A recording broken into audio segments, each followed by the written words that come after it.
sometimes even when you have all the facts, you still make bad choices. You know.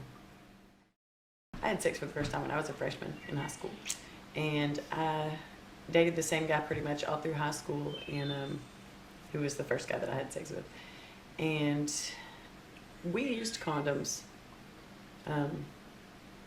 Whose choice was that? Yours or his? Both. I mean, it was, that was just kind of And was it because you didn't want to get an STD or because you didn't want to get pregnant? pregnant, for sure. It was absolutely pregnant. It didn't have anything to do with STD.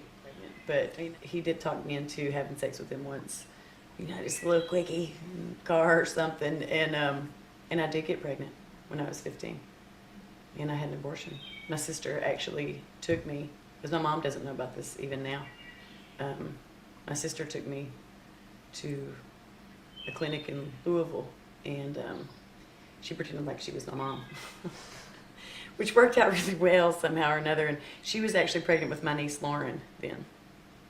So, even though I knew everything there was to know about it, I still slipped up.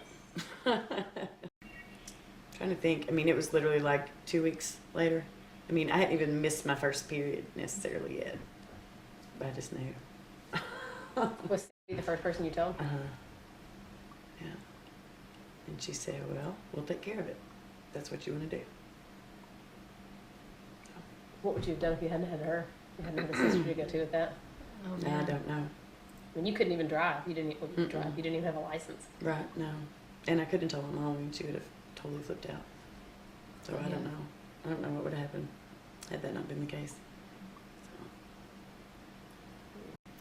I was 15. To me, that was really the only option.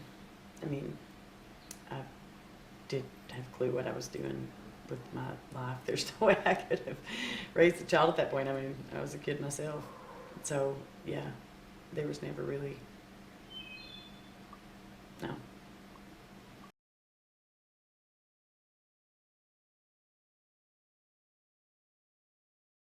Well, I mean, I think this is nationwide definitely, but also very much so in East Kentucky, that there's this horrible stigma against abortion. I've went through an abortion with my little sister recently, and she didn't have any money to pay for it, so I paid for the whole thing, and I had to take her to Louisville. In Louisville, my sister had to deal with like these people sitting outside on this picket line and hollering at her about Jesus when she was going into the clinic. It was a horrible thing for her to go through. I wish we had those services here, first of all. We have like an epidemic of teenage moms, and there's this horrible stigma, like my housemate's boyfriend's children, that just a 16-year-old girl and a 15-year-old boy just had a baby, and never once did they talk once about an abortion or adoption. It's just total, it's just this amorphous thing that it's not discussed at all.